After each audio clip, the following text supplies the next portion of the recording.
तो चलिए आज हम रॉबर्ट ग्रीन की शानदार किताब मास्टरी यानी कि महारत के आइडियाज को समझते हैं। और इसमें सबसे बड़ी बात यह है कि महानता कोई जादू टोना नहीं है, बल्कि एक प्रोसेस है, एक ऐसी प्रक्रिया जिसे कोई भी, जी हाँ, कोई भी सीख सकता है। कभी ऐसा महसूस हुआ है कि किसी काम में कोई पूरी तरह से डूब गया हो, सब कुछ एकदम सही लग रहा हो, ऐसा लगता है कि कुछ भी नामुमकिन नहीं है, पर फिर जितनी तेजी से वो फीलिंग आती है उतनी ही तेजी से गायब भी हो जाती है और हम वापस अपनी उसी पुरानी भटकी हुई दुनिया में लौट आते हैं। तो असली जड़ क्या है इस प्रॉब्लम की? देखिए, रॉबर्ट ग्रीन कहते हैं कि हमारा कल्चर, हमारा समाज ही हमें डिस्ट्रैक्ट होना सिखा रहा है। जैसे ही हम थोड़ा भी ओवरवेल्म होते हैं या बोर होते हैं तो फौरन अपना फोन उठा लेते हैं, इंस्टेंट ग्रेटिफिकेशन के लिए। और इस चक्कर में जो गहरी कंसंट्रेशन की पावर हमारे अंदर है, उसे हम बिल्कुल भूल ही जाते हैं। और बस यहीं पर इस किताब की जो मेन फिलॉसफी है वो सामने आती है। गोएथे का ये कोट देखिए, ये बिल्कुल सटीक बैठता है कि महारत यानी मास्टरी कोई पैदाइशी टैलेंट नहीं है। नहीं, ये एक पोटेंशियल है, एक क्षमता है जिससे मेहनत और फोकस से तराशना पड़ता है, बिल्कुल एक मूर्तिकार की तरह। तो ठीक है, अब बात करते हैं इस मायावी शक्ति की। आखिर ये है क्या भला? असल में ये एक मेंटल स्टेट है, एक ऐसी मानसिक अवस्था जो हमारी रोजमर्रा की भागदौड़ और डिस्ट्रैक्शन वाली जिंदगी से बिल्कुल अलग है। और यही मास्टरी की चाबी है। हम लोग अक्सर जीनियस या प्रतिभा के बारे में क्या सोचते हैं? यही ना, कि ये तो बस कुछ किस्मत वाले लोगों को ही मिलती है। लेकिन ग्रीन इस पूरे आइडिया को ही चैलेंज करते हैं। वो कहते हैं कि मास्टरी एक प्रोसेस है, एक प्रक्रिया जो सबके लिए खुली है। ये बस अपने अंदर छिपी हुई उस असली ताकत को जगाने का खेल है। अब ये सुनने में शायद बहुत बड़ा दावा लगे, है ना? लेकिन इसके पीछे एक बहुत गहरा एवोल्यूशनरी कारण छुपा है। ग्रीन का तर्क है कि हमारा दिमाग लाखों सालों में इसी तरह के डीप वर्क के लिए, गहरी एकाग्रता के लिए ही तो बना है, जिसकी जरूरत मास्टरी के लिए होती है। जरा इस टाइमलाइन पर एक नजर डालिए। ये हमारे विकास की कितनी लंबी कहानी है। लाखों साल तक हमारे पूर्वजों को जिंदा रहने के लिए जबरदस्त फोकस करना पड़ता था। वो जंगल के सबसे तेज या सबसे ताकतवर शिकारी नहीं थे, नहीं, उनकी असली ताकत थी उनका दिमाग।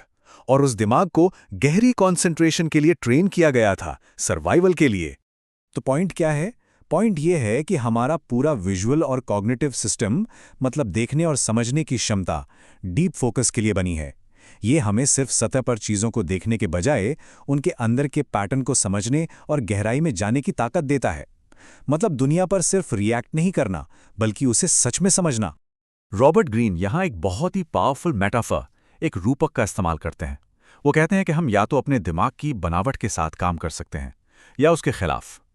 जब हम डीप फोकस में होते हैं तो हम अपनी नेचुरल शक्तियों के साथ, मतलब बहाव के साथ चल रहे होते हैं। और जब हम डिस्ट्रैक्ट होते हैं तो समझिए कि हम एक हाथ पीछे बांधकर लड़ाई लड़ रहे हैं। कितना मुश्किल होगा, सोचिए। तो सवाल ये उठता है कि इस रास्ते पर चला कैसे जाए। खैर, अच्छी बात यह है कि ग्रीन इसके लिए एक बिल्कुल साफ, स्ट्रक्चर्ड रोड मैप देते हैं। एक पूरा रास्ता जिसे 3 फेजेस या कह लीजिए 3 चरणों में बांटा गया है। तो देखिए, पहला फेज है अप्रेंटिसशिप यानी कि शिक्षुता। इसमें आप बाहर से देखकर बेसिक रूल्स और स्किल्स सीखते हैं। इसके बाद आता है क्रिएटिव एक्टिव फेज। इसमें आप अंदर से चीज़ों को समझते हैं, नियमों के साथ खेलते हैं, एक्सपेरिमेंट करते हैं। और फिर आता है फाइनल स्टेज, मास्टरी, जहां आप नियमों से भी आगे निकल जाते हैं, एक इंट्यूटिव समझ हासिल कर लेते हैं। ये एक बिल्कुल साफ और लॉजिकल सफर है। लेकिन रुकिए, इस 3 स्टेप वाले रास्ते पर चलने से भी पहले एक बहुत जरूरी, बल्कि सबसे जरूरी पहला कदम है, और वो है अपनी यूनिक आवाज, अपनी पुकार को खोजना, जिसे ग्रीन कहते हैं लाइफ टास्क यानी जीवन का कार्य। राल्फ वॉल्डो एमर्सन का ये कोट इस आइडिया को कितनी खूबसूरती से समझाता है ना? बात बाहर जवाब ढूंढने की है ही नहीं, बात है अपने अंदर की उस रोशनी, उस चिंगारी को ढूंढने की जो हमेशा से वहीं थी। तो ये लाइफ टास्क है क्या चीज़ आखिर? ये एक अंदरूनी ताकत है, एक खिंचाव है जो हमें उस काम की तरफ खींचता है जिसे करने के लिए हम बने हैं। जना बचपन के बारे में सोचिए, वो क्या चीज़ें थी जो हमें खींचती थी? इससे पहले कि दुनिया ने हमें बताया कि हमें क्या बनना चाहिए। हो सकता है असली आवाज़ वहीं कहीं छुपी हो। और अगर इस आइडिया को समझने के लिए कोई सबसे बेहतरीन उदाहरण चाहिए तो वो है लियोनार्डो दा विंची। उनकी कहानी एक परफेक्ट एग्जाम्पल है कि अपने लाइफ स्टाइल्स को फॉलो करना असल में कैसा दिखता है। जरा लियोनार्डो के हालात के बारे में सोचिए। वो एक अवैध संतान थे, इसलिए समाज के जो बने बनाए रास्ते थे वो उनके लिए बंद थे। लेकिन जो चीज़ एक अभिशाप जैसी लग सकती है, वो असल में उनके लिए एक वरदान साबित हुई। इसी वजह से उन्हें आज़ादी मिली, आज़ादी से घूमने की और अपनी असली आवाज़ को पहचानने की, जो कि थी नेचर को ऑब्जर्व करना और उसे कागज़ पर उतारना। और ये बहुत बड़ा फर्क है। उन्होंने वो नहीं किया जो दुनिया उनसे चाहती थी, नहीं। दूसरों की नकल करने के बजाय उनकी अपनी अंदर की जिज्ञासा, कुछ नया बनाने की चाहत हमेशा उन्हें एक अलग ही रास्ते पर ले गई।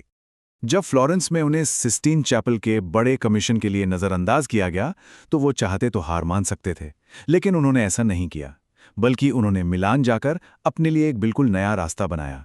एक ऐसा रास्ता जो उनके मल्टी टैलेंटेड दिमाग के लिए बिल्कुल सही था।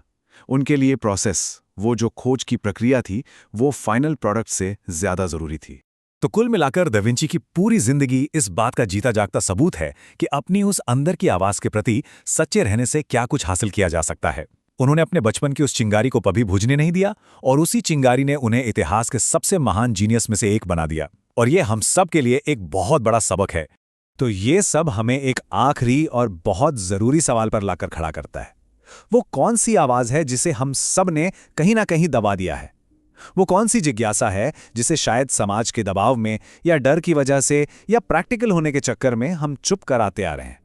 याद रखिए, महारत का सफ़र उसी दबी हुई आवाज़ को फिर से सुनने से ही शुरू होता है।